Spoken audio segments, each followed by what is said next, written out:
The moment after the bet, silence and anticipation after the tense. Quiet moment in the cabin where Emma held the folded letter from Luke. Part 2 opens with her alone surrounded by dimming firelight and the deep hush of a snow-covered Vermont. Night. The room feels almost sacred. A pause in time where everything could change. Emma's emotions are raw. The letter weighs heavily in her hands, not just physically, but emotionally and spiritually. It represents Luke's heart laid bare, a testament to his vulnerability and the love that has quietly endured beneath months of distance. The story slows down here to mirror the careful, hesitant act of reading something so personal, something that could reshape the foundation of their relationship. The letter. Luke's unspoken truth. Seema unfolds the letter carefully. The words inside aren't just a confession, they are an explanation, an apology, a plea, and a love letter all in one.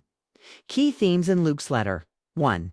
Fear behind distance. Luke admits to Emma that his recent emotional withdrawal was not due to a lack of love, but because he was scared. This resonates with a lot of people who have experienced emotional blocks not from indifference, but from fear of hurting or losing the one they love. He feared the depth of his own feelings, afraid they might be too much to handle or that his efforts to fix things might only push Emma further away. This shows a deeply human, relatable side of vulnerability. Sometimes love can be overwhelming too. Longing for connection. Luke's words reveal how much he misses the closeness they once shared. The letter mentions laughing again, the simple joy of being with Emma, and how those moments reminded him why he fell in love with her. This is the heart of the story, the longing not just for a partner, but for emotional intimacy, companionship, and shared joy. 3. The ultimate choice, freedom or fight. Luke gives Emma the choice if she wants to leave. He will let her go with love and no blame. But if there is even a small part of her that wants to stay and fight for their marriage, he wants that too. This is incredibly powerful because it honors Emma's agency. True love isn't about possession. It's about freedom. This moment is a turning point. Luke is no longer silent or distant. He is transparent and willing to risk rejection because he values their relationship above his own pride. Emma's emotional journey, fear, hope, and courage. Reading the letter is transformative for Emma. It's a moment of reckoning where she confronts her own feelings, pain, hurt, hope, and love all tangled together. 1. The weight of Hertma has felt lonely and neglected for months. She's built walls to protect herself from disappointment. The letter cracks those walls gently but deeply, reminding her of the man she married and why she loved him. 2. The tenderness of hope. The letter rekindles hope, a fragile flame. The hope that maybe Luke's feelings hadn't disappeared. Perhaps they can heal. That love can still be saved. 3. The courage to decide a move. Realizes that love is a choice. It is not just a feeling, but a decision to stay, to try, to forgive, and to open her heart again even though it might break. She does not rush. Instead, she takes a breath and steps outside. The reunion, the quiet power of presence outside. The snow has stopped. The cold night sky is clear, stars sparkling like promises. Luke is there, standing under the porch light, waiting. His figure is alone but hopeful. Emma walks toward him. Letter pressed to her chest, a symbol of the emotional bridge she's just crossed. Without words, they share a moment more powerful than any conversation. She rests her forehead against his, gesture of trust, forgiveness, and the unspoken promise to try again.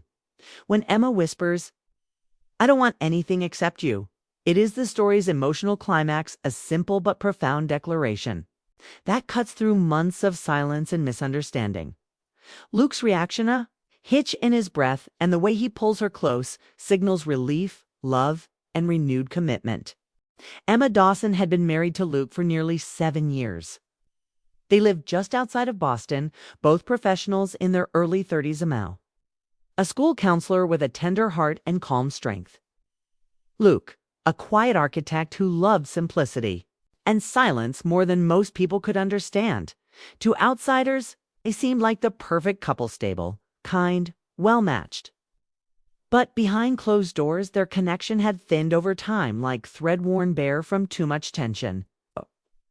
Kind of tension that wasn't loud or angry, but quiet, unsettling, and harder to explain. Emma missed how things used to feel.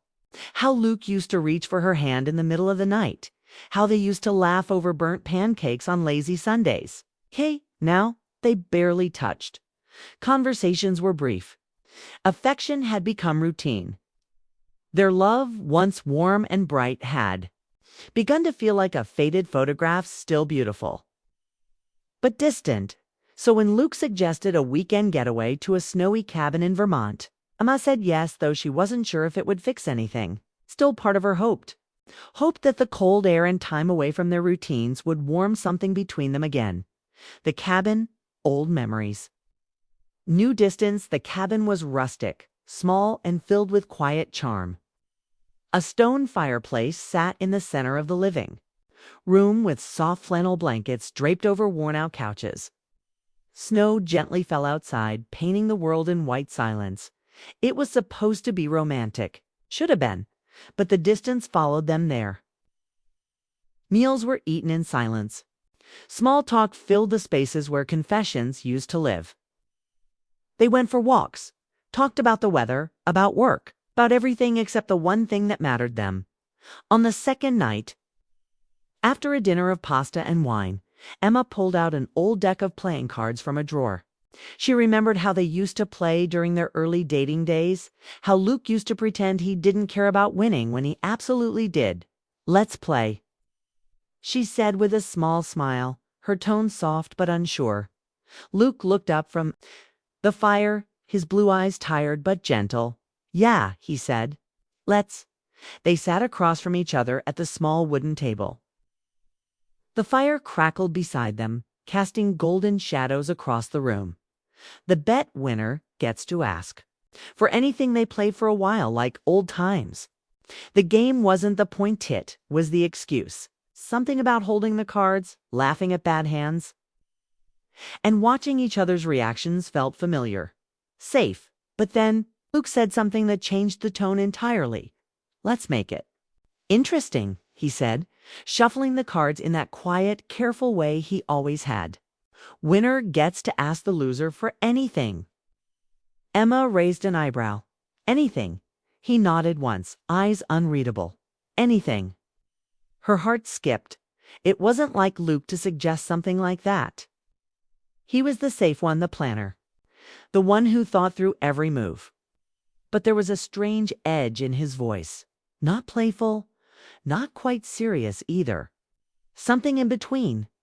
Part of her wanted to say no, but another part, deeper, more desperate, wanted to say yes. Because maybe, just maybe, this game wasn't just a game. So she agreed.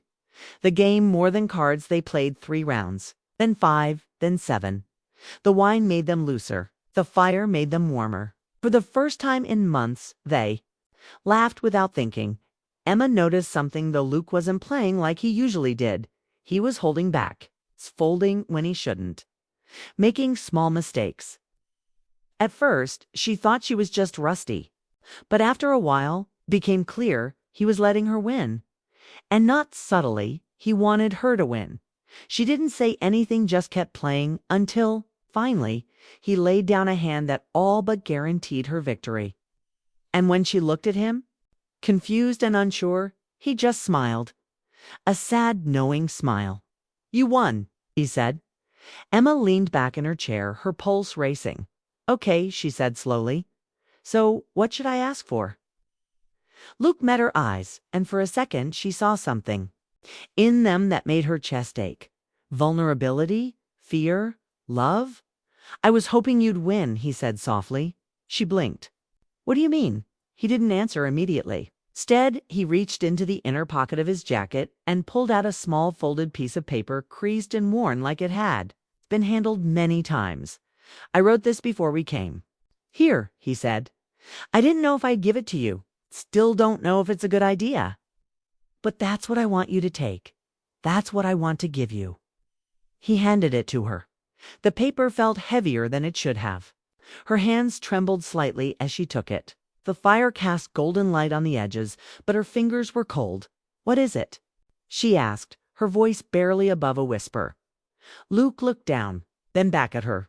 "Everything I couldn't say out loud," he said. Then he kissed her forehead so softly, so gently, it made her want to cry and turned away. He walked outside, into the snow, leaving her alone in the cabin with the letter in her hands. The cliffhanger. A letter. A pause. A storm inside the moment he closed the door behind him.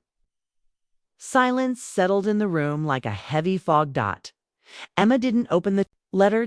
Not yet. She sat there, the paper in her lap, her heart pounding against her ribs like it was trying to warn her, or prepare her. Or maybe, just maybe, it was trying to remind her of something she had forgotten, that love doesn't always shout.